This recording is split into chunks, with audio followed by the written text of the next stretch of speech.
warahmatullahi wabarakatuh. Perkenalkan, nama saya Ratu Siti Mardia, NIM 1912 10152 dari kelas PAI 5E. Di sini saya akan menjelaskan mengenai hakikat kurikulum, pengembangan kurikulum dan pembelajaran. Baiklah, di sini saya akan menjelaskan mengenai hakikat kurikulum, pengembangan kurikulum dan pembelajaran. Yang pertama yaitu pengertian dari kurikulum itu sendiri. Kurikulum secara etimologi berasal dari bahasa Yunani, yaitu kurir yang berarti pelari dan juga kurere yang berarti tempat berpacu. Sedangkan secara terminologi, menurut Kamus Besar Bahasa Indonesia, kurikulum adalah suatu perangkat mata pelajaran yang diajarkan pada lembaga pendidikan. Sedangkan menurut Hilda Taba dalam bukunya Curriculum Development Theory and Practice yang menyatakan bahwa kurikulum adalah pernyataan tentang tujuan-tujuan pendidikan yang bersifat umum dan khusus, serta materinya itu dipilih dan diorganisasikan berdasarkan suatu pola tertentu untuk kepentingan belajar dan mengajar.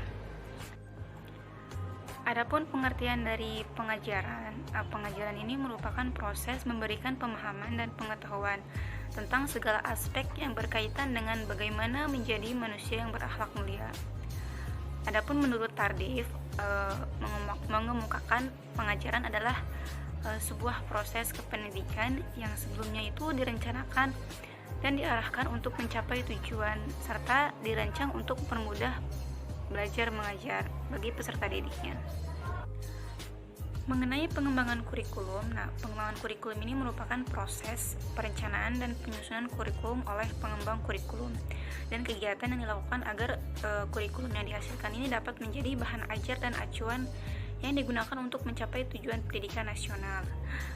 Berkaitan dengan perkembangan kurikulum, bahwasanya kurikulum pendidikan itu harus sesuai dengan dinamika zaman, di mana implikasi dari pengembangan kurikulum terhadap peserta didik adalah mereka akan semakin aktual serta mampu nantinya membawa dirinya itu sesuai dengan hakikatnya. Adapun proses dari pengembangan kurikulum itu terdapat 3 kegiatan yang terkait dan tidak dipisahkan. Yang pertama yaitu desain, yang kedua implementasi, dan yang ketiga itu adalah evaluasi. Proses dari ketiga pengembangan ini tujuannya adalah untuk menciptakan kurikulum yang efektif nantinya. Adapun keterkaitan dari ketiganya antara kurikulum, pengembangan kurikulum, dan pengajaran, dilihat dari kurikulum bahwasanya kurikulum ini sebagai suatu rancangan dalam pendidikan memiliki posisi yang sangat strategis sekali, karena seluruh kegiatan pendidikan itu tertuju kepada kurikulum itu sendiri. Kurikulum itu sangat penting sekali sebagai sentra dari kegiatan pendidikan, maka haruslah benar-benar dikembangkan.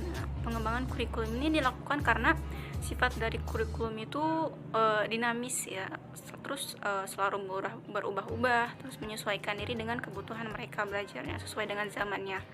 Di samping itu implikasi terhadap praktek pengajarannya itu setiap siswa itu harus menguasai seluruh mata pelajaran yang diberikan dan menempatkan guru mata pelajaran itu dalam posisi yang sangat penting dan menentukan nantinya bagi peserta didik.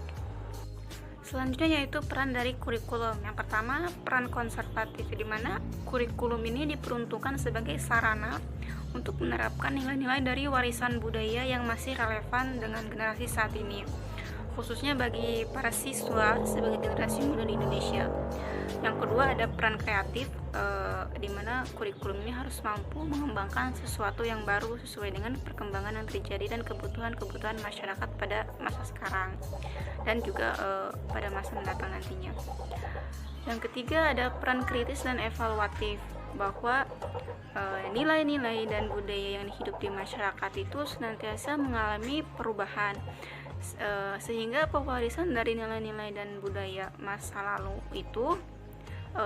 kepada siswa ini perlu disesuaikan dengan kondisi yang terjadi pada masa sekarang.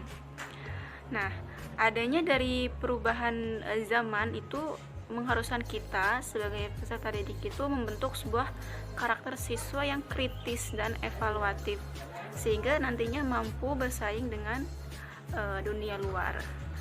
Gitu. Selanjutnya yaitu fungsi dari kurikulum. Menurut Alexander English dalam bukunya Principles of Secondary Education, terdapat 6 fungsi dari kurikulum. Diantaranya yang pertama, fungsi penyesuaian. Nah, fungsi penyesuaian ini mengandung makna bahwa kurikulum ini sebagai alat pendidikan itu harus mampu mengarahkan anak didiknya itu agar memiliki sifat well adjusted, yaitu mampu menyesuaikan dirinya dengan lingkungan, baik lingkungan fisik maupun lingkungan sosial. Nah, yang kedua yaitu fungsi pengintegrasian. Nah, fungsi integrasi ini mengandung makna bahwa kurikulum ini merupakan alat pendidikan itu harus mampu menghasilkan pribadi-pribadi yang utuh. Yang ketiga yaitu fungsi dari perbedaan. Nah, pada prinsipnya potensi yang dimiliki anak didik itu memang berbeda-beda, dan peran pendidikan lah yang mampu mengembangkan potensi-potensi yang ada pada peserta didik. Nah, sehingga anak didik ini dapat hidup dalam bermasyarakat dengan senantiasa beraneka ragam namun satu tujuan. Yang keempat yaitu fungsi dari persiapan. Nah, fungsi persiapan ini mengandung makna bahwa kurikulum ini sebagai alat pendidikan harus mampu mempersiapkan anak didik agar mampu melanjutkan studinya lebih lanjut lagi untuk jenjang yang lebih tinggi lagi, ataupun untuk belajar di masyarakat. Yang kelima yaitu fungsi dari pemilihan. Nah, dalam fungsi pemilihan ini mengandung makna bahwa kurikulum ini sebagai alat pendidikan itu harus mampu memberikan kesempatan kepada anak didik ini dalam memilih program-program belajar yang sesuai dengan kemampuan dan minatnya.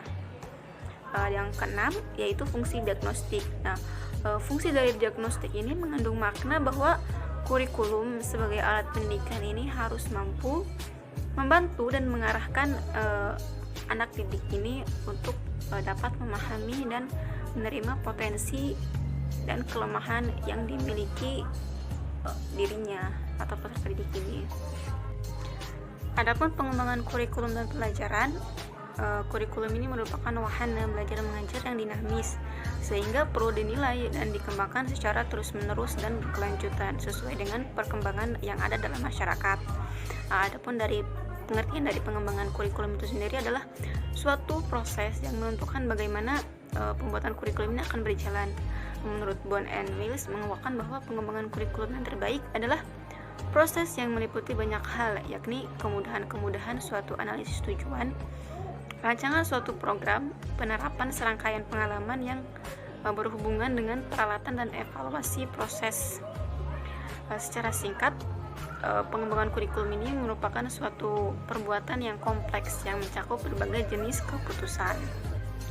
Selanjutnya yaitu kurikulum ideal dan kurikulum aktual. Nah, kurikulum ideal ini adalah kurikulum yang diharapkan dapat dilaksanakan dan berfungsi sebagai acuan atau program guru dalam proses belajar mengajar. Sedangkan kurikulum aktual ini sering disebut dengan kurikulum fungsional, functioning life or operative curriculum, atau kurikulum yang merupakan implementasi dari kurikulum ideal atau kurikulum yang dioperasikan di kelas. Pada dasarnya dilaksanakan oleh guru sesuai dengan keadaan dan kondisi yang ada.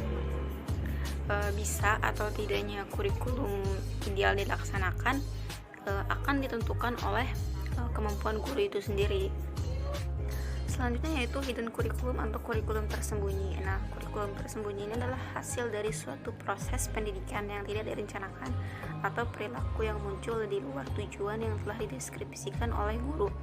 Dengan kata lain, segala sesuatu yang terjadi ini tanpa direncanakan terlebih dahulu yang dapat dimanfaatkan oleh guru untuk mencapai tujuan dari pembelajaran tersebut. Nah, menurut Dakir, beliau mengatakan bahwa kurikulum tersembunyi adalah kurikulum yang tidak direncanakan, tidak diprogram, dan tidak dirancang, tetapi mempunyai pengaruh yang baik secara langsung ataupun tidak langsung terhadap output dari proses belajar mengajar. Adapun kurikulum pendidikan Islam. Nah, kurikulum ini dalam bahasa Arab disebut sebagai manhaj, yang berarti jalan terang yang dilalui guru dan murid untuk mengembangkan pengetahuan, keterampilan, dan sikap. Sedangkan pendidikan Islam menurut Abu Ninata merupakan upaya membimbing, mengarahkan dan membina peserta didik yang dilakukan secara sadar dan terencana agar terbina suatu kepribadian yang utama sesuai dengan nilai-nilai ajaran Islam. Sehingga dapat disimpulkan bahwa kurikulum pendidikan Islam adalah rancangan pendidikan dan pembelajaran pendidikan Islam yang diberikan kepada peserta didik agar dapat menjadi pribadi yang beriman, bertakwa, dan memiliki keterampilan dan hidup yang dijunjung oleh ajaran Islam dan nilai Islam yang bersumber dari Al-Quran dan